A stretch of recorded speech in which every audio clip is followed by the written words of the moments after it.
We're fully stopped. You ready? Oh my God.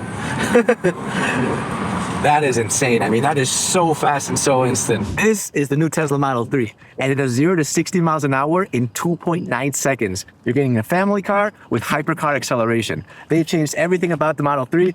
It's got a new exterior, a new interior, and a couple of new tweaks that I'm going to show you. Now, from a distance, it might not look like Tesla has changed much, but trust me, they've done a lot. Some of you guys might be familiar with the Model S Plaid.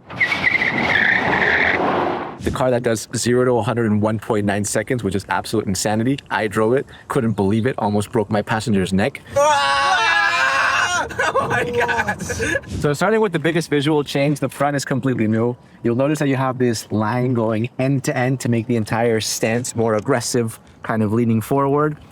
The headlights are also much thinner. So these headlights, if you were just to like cut out this piece right there, does look a bit more like a supercar, more aggressive, more modern, definitely. First of all, on the side, you got the wheels. These are sporty wheels, performance. So you got better tires, better brakes, better rims. Now, the rims are forged staggered rims. These are light and stiff, great for like driving fast around corners and all that stuff. And the kind of shape is for aerodynamics. If you want, you can remove the aero caps to save weight for the Trek, because this car has a track mode. We tested it out, and it's pretty crazy. Next to the wheel, you got cameras, but these cameras on the Tesla are interesting because, first of all, they help with visibility when you're driving around, if you're like changing lanes or whatever. But you can also activate Sentry mode, and what Sentry mode is kind of like your CCTV security camera mode. So if anyone is trying to rob your car or do something suspicious, this will film them, get everything on camera. You could put them in jail. You see that right there? Sneaky little hidden CCTV camera. And on the back, they've redesigned the back as well. So how to know this is a performance? Right there. That's the badge for performance. Kind of looks like stars when you're traveling at light speed, right? They kind of drag. They've written Tesla out, which I think looks more elegant. And they've added this carbon fiber spoiler kind of going at 10. It's not that big, but it's enough to slightly adjust the lift balance, keeping the car stable at high speeds. And down here as well, what you'll see is you have new tail lights. Also, as with Tesla, you get a lot of natural light. So you have a huge panel going end to end. Back window is enormous. In case you're wondering, here it is. Got 2 little bags in there.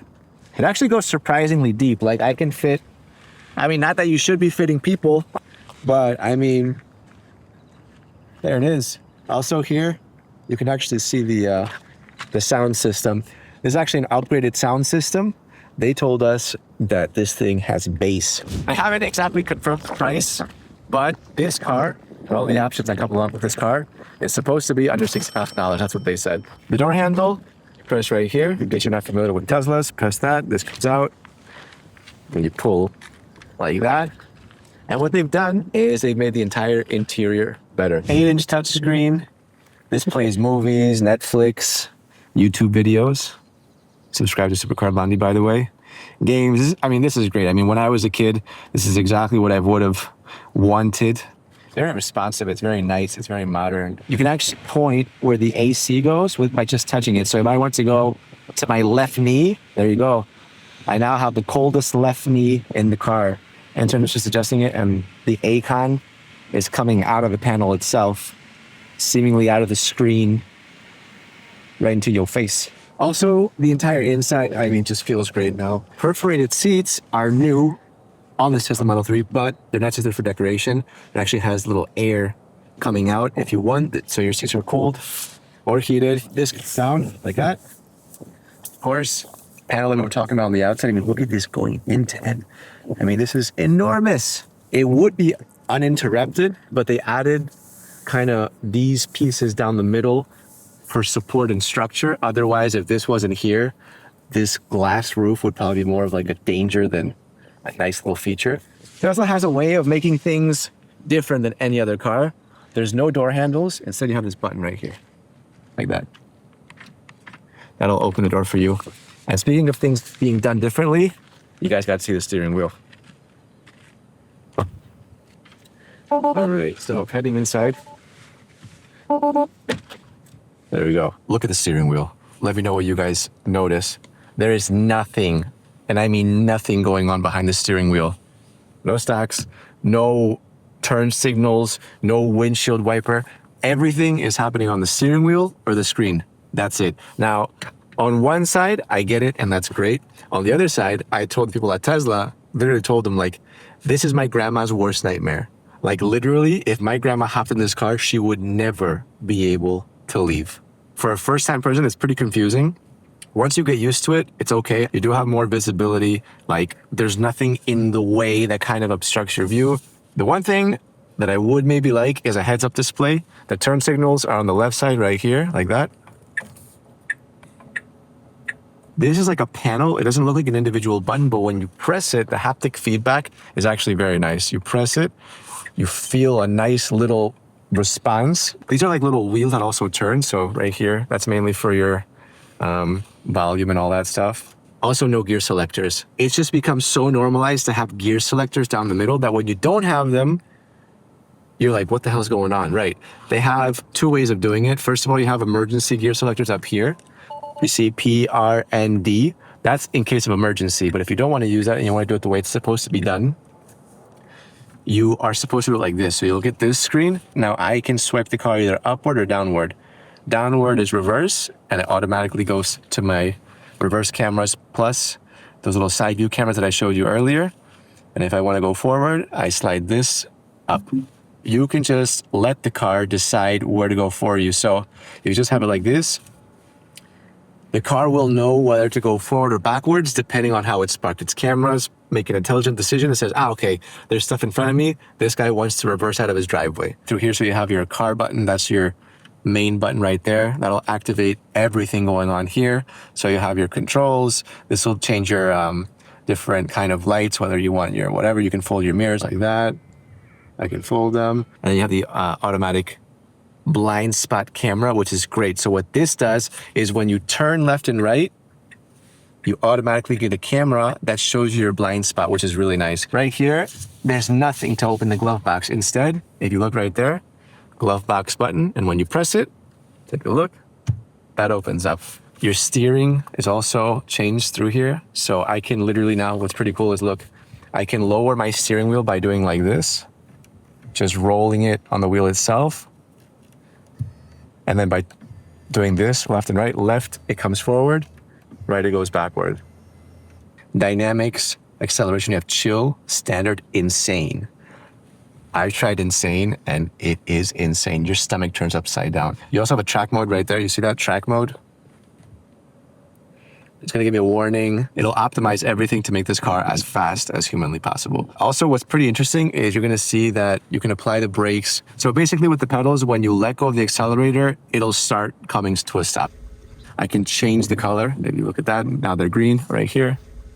What they've basically done with this car is they've gotten what people liked in the past for Teslas. They made it better. And they've also listened to their customers. So I'm sure that enough people were seeing like, we want ambient lights for them to eventually put something this prominent in. And I think it was a good choice. The seat right there, that's a performance badge, nice little detail. And these are race seats. I mean, these are full-blown bucket seats. I mean, look at the hug factor that this got. I mean, look at this.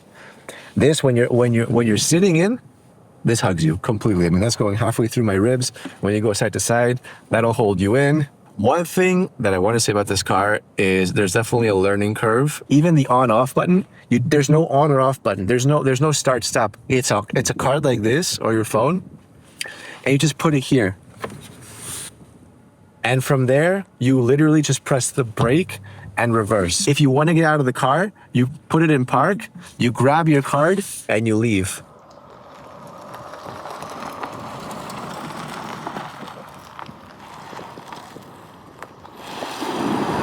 This is amazing. Okay, I totally get this now. This is like super agile, super responsive, super fast. The braking is amazing.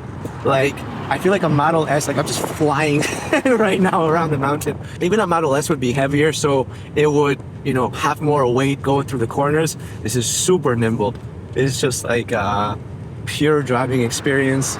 I can't believe that you could even have kids flying around the back, screaming at the top of their lungs, but this is awesome. Yeah, this is a lot of fun. Like, just when you go forward, It's crazy how fast this is. And because right now I'm on the sport mode, the car is programmed so that you can't really lose control. I mean, you could in theory if you really wanted to, but for those of you that are kind of driving it on the edge, it's just enough to keep the car stable when you're driving fast. So I'm like ripping it through corners and it feels safe. It doesn't feel wobbly. It doesn't feel like it's kind of slipping. Also, it's cool because like, you know, you get all this power, but you have all this visibility and you're not too low to the ground. You know, like sometimes when you're driving a supercar or a hypercar, you're almost like leaning back and you have less visibility. This feels like almost like a go-kart where you're right on the road, you're at a nice height, you have full visibility of everything and you can just send it. Got the police. I'm actually surprised that the police don't want this as their car. Like that would make so much sense. Like it's more or less affordable. I'm sure they can get a deal with Tesla, but the instant acceleration, I mean, if anyone's messing around, you says, ah, catch him. Ah. Basically, when I accelerate, you see this meter goes up to the right. When I let go of the pedal, it turns green. That means that I'm actually charging from the deceleration of the car. That's just basically called recuperation, which a lot of electric cars have, obviously. But it's nice to see like a little visual for it. Looks cool. So you see that we're driving, right? Now I put on my left turn signal and this comes on. Now this shows me that nobody is in the way. It's a very nice little detail, like the blind spot camera. And obviously this car has a bunch of extra safety features. It's programmed like that. So the car will alert you if it thinks that you're about to crash. It'll even stop for you. It'll avoid collision. And I'm just gonna accelerate for you guys to understand, right? So right now, we're stopped, we're fully stopped. You ready? Oh my God.